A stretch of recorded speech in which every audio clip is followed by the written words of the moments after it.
Telespectadores, estamos abrindo outro programa Rio em Debate, hoje discutindo o tema sobre polícia e bombeiros, segurança pública no Rio de Janeiro, em especial sobre o movimento que ocorreu, que provocou a prisão de vários policiais e de vários bombeiros, do movimento que se colocou no Rio de Janeiro. Estamos aqui com a convidada Janira Rocha, que é deputada estadual pelo PSOL, na Assembleia Legislativa do Estado, e o Coronel Paul, que é ex-corregedor da PM e que foi um dos policiais encarcerados nesse movimento. E aí, vamos começar o programa. A população, o objetivo do programa é, para os telespectadores do Rio de Janeiro, pela TV comunitária, é colocar um outro lado da questão que a grande mídia não colocou, que, do ponto de vista de quem foram os protagonistas do processo, que estiveram nas prisões, que foram envolvidos e que possam também se expressar livremente, democraticamente, pela TV. Pretendemos fazer um outro programa com representantes do governo para que haja um contraponto ao discurso, à posição dos protagonistas do movimento que estão aqui presentes. No caso, o Coronel Paul, que foi um dos envolvidos, acabou sendo preso, e a deputada Janira Rocha, que teve o seu telefone grampeado e foi divulgado parcialmente para o país uma parte das suas conversas no telefone. Eu queria colocar isso também para os convidados. A deputada Janira, o Brasil, o Rio de Janeiro, viram o seu nome surgir nesse telefonema que foi reproduzido. Eu gostaria que a senhora deputada pudesse falar a respeito disso, a questão de como um telefonema de uma deputada pode ser exposto pela grande imprensa, como fica a imunidade parlamentar e, de fato, o que ocorreu com aquele telefonema. Bom, em primeiro lugar, eu quero agradecer, né, a você, a TV comunitária, que abre esse espaço na medida em que nós estamos vivendo uma verdadeira censura por parte da grande imprensa, da grande mídia. Então, todo espaço de imprensa que puder vir a esclarecer a população é bastante importante. Grampo de uma deputada, pode haver? Não, se judicialmente fosse autorizado, poderia sim haver. Mas não houve essa autorização judicial. O que houve foi, digamos assim, uma tentativa por parte, né, da Presidência da República, do Governo do Estado do Rio de Janeiro, do Governo da Bahia, de criminalizar o movimento dos trabalhadores da Polícia Militar, o movimento dos trabalhadores bombeiros e dos parlamentares que, de alguma forma, apoiam esse movimento, né? Não é possível que se criminalize uma conduta de um parlamentar que tem imunidade, né, do ponto de vista da Constituição, tem imunidade para poder acompanhar os movimentos que acham justos, né? Por exemplo, nós tivemos em Brasília a aprovação do Código Florestal. Nós tivemos senadores que se reuniram com ruralistas para discutir táticas, como colocar caminhões na esplanada dos ministérios para pressionar pela aprovação do Código Florestal, né? Isso faz parte do Estado Democrático de Direito. As pessoas têm direito, pela nossa Constituição, de se manifestar.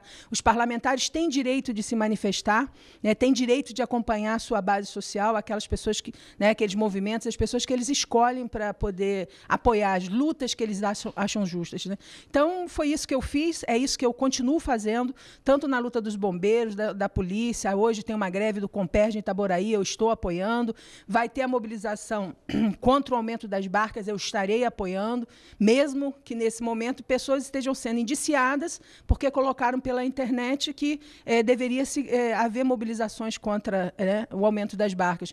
Então, o que, na verdade, aconteceu nesse processo foi a tentativa de se transformar um movimento completamente legal, um movimento democrático, né, uma ação política parlamentar completamente legal, né, transformar isso em uma coisa marginal. Né? Mas não deu certo, porque, particularmente, eu não me coloquei nessa postura de me deixar marginalizar, não admito.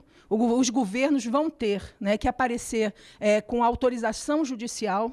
Né? Eu exigi, né, que fosse colocada também na grande imprensa toda a gravação. Eu quero que tudo que eu falei, né, nessas gravações para bombeiros, que eu falei com os bombeiros da Bahia, que eu falei com outros parlamentares, que seja colocado na íntegra, porque eu sei exatamente. Agora, eu sei que eu posso aparecer na íntegra. Agora, será que os nossos governantes podem aparecer com os grandes empreiteiros, né, com as grandes empresas, né, as suas comunicações podem aparecer na íntegra? Né? Não sei, a minha pode. Inclusive, o telefone meu que foi grampeado é o mesmo que eu estou usando agora. Então, não aceito essa criminalização contra mim, que, na verdade, é uma criminalização contra os trabalhadores e contra todos aqueles que os apoiam. E quem gravou o seu telefone? Bom, até agora nós estamos querendo justamente saber isso. O que nós sabemos é que houve uma articulação. Né?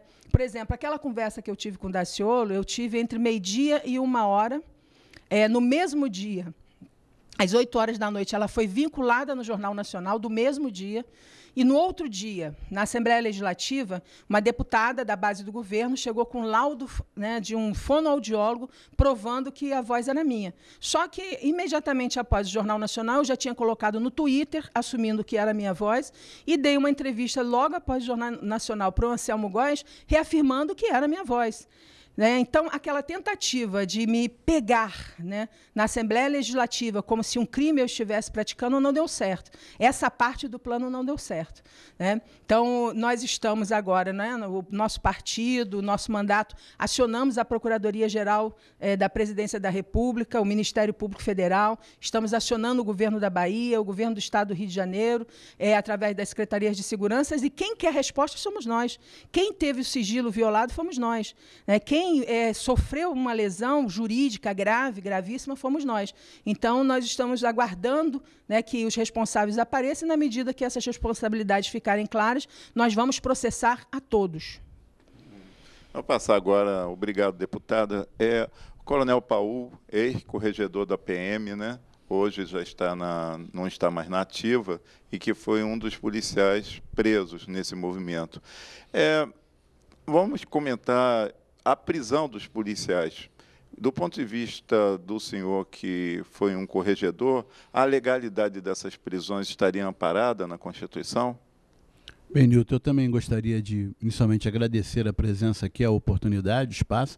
É um prazer estar ao seu lado, novamente ao lado da deputada Janira Rocha. Eu gostaria, antes de tocar até nesse tema, voltar à questão aqui do grampo.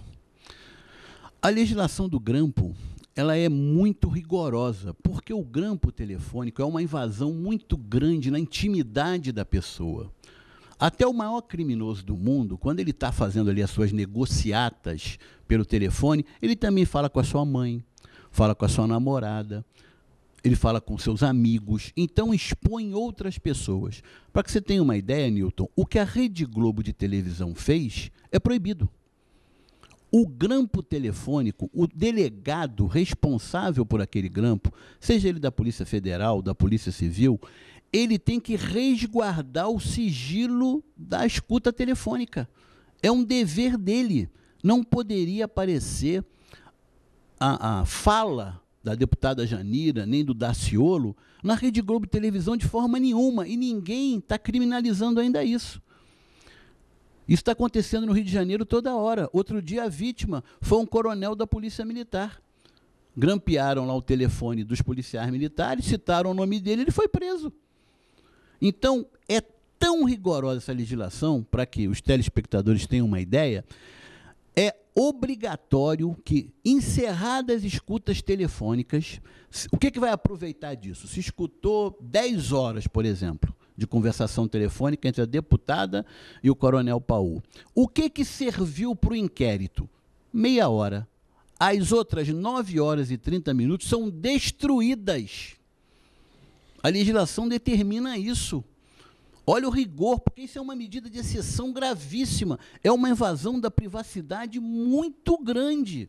Então, o próprio legislador teve esse cuidado. A partir do momento que uma deputada fala meio-dia com alguém e 8 horas da noite está no Jornal Nacional, nós estamos rasgando, nós estamos destruindo o Estado democrático de direito. A segurança jurídica acaba, porque a segurança jurídica é exatamente isso. Por exemplo, eu estou aqui dando uma entrevista.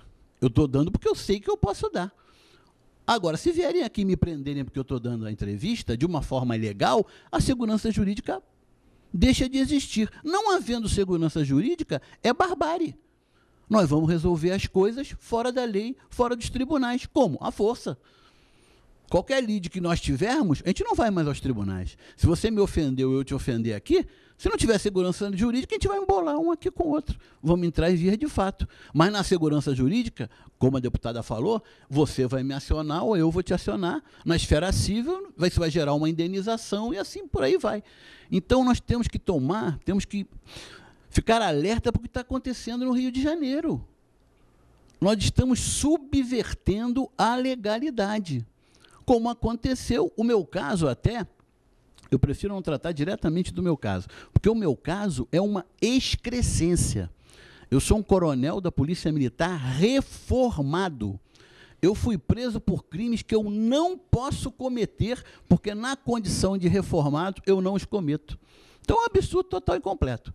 Então não vamos nem perder tempo em falar nisso, porque o meu caso é uma loucura, né? O meu advogado, um dos meus advogados, falou para mim, nós ficamos presos incomunicáveis em Bangu 1, que é um absurdo total e completo, também no Estado Democrático de Direito. Isso é proibido. Na ditadura, quando ficava incomunicável, era necessário, melhor dizendo, que o juiz decretasse.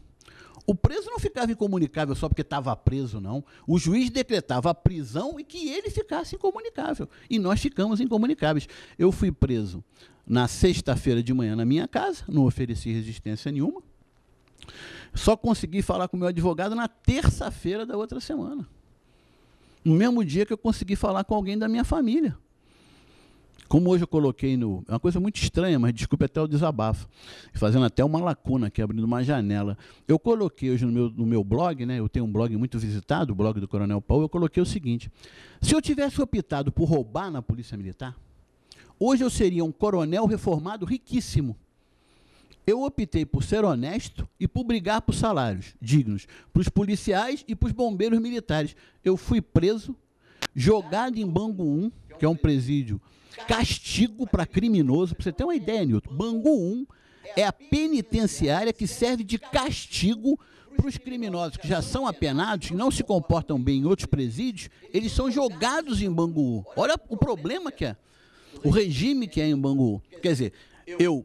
sendo honesto, brigando por salário, fui preso em Bangu, estou sendo processado e ameaçado de ser expulso. Tem alguma coisa errada no Rio de Janeiro. Tem alguma coisa errada. Quantos dias ficou incomunicável? Eu fiquei incomunicável sexta, sábado, domingo, segunda e terça. 5 dias incomunicável. Com a sua família? E com o advogado. E também com a sua família não conseguiu falar nesse... Não consegui. A minha família só soube que eu fui preso em casa. Se eu tivesse preso na rua... a família podia estar achando que eu tinha sido sequestrado, que eu tinha sido morto, vítima de um assalto.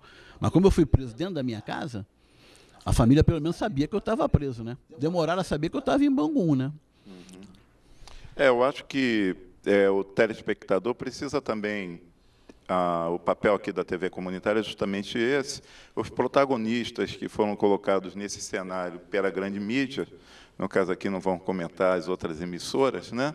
No caso pela TV, mas a grande mídia colocou o nome, expôs uma deputada estadual, que está aqui nesse momento podendo falar a respeito disso, que até o momento não teve essa oportunidade nos outros meios, e um dos envolvidos, que é o Coronel Paul, que ocupou o cargo de corregedor da polícia, coronel, e que foi preso nessas condições. Eu acho que é importante que a população saiba o que ocorreu com aqueles que foram noticiados como presos, como pessoas que estivessem colocando vamos dizer, uma ameaça ao Rio de Janeiro pelo governo. Vamos encerrar esse bloco e pedimos que os telespectadores voltem no intervalo, depois do intervalo.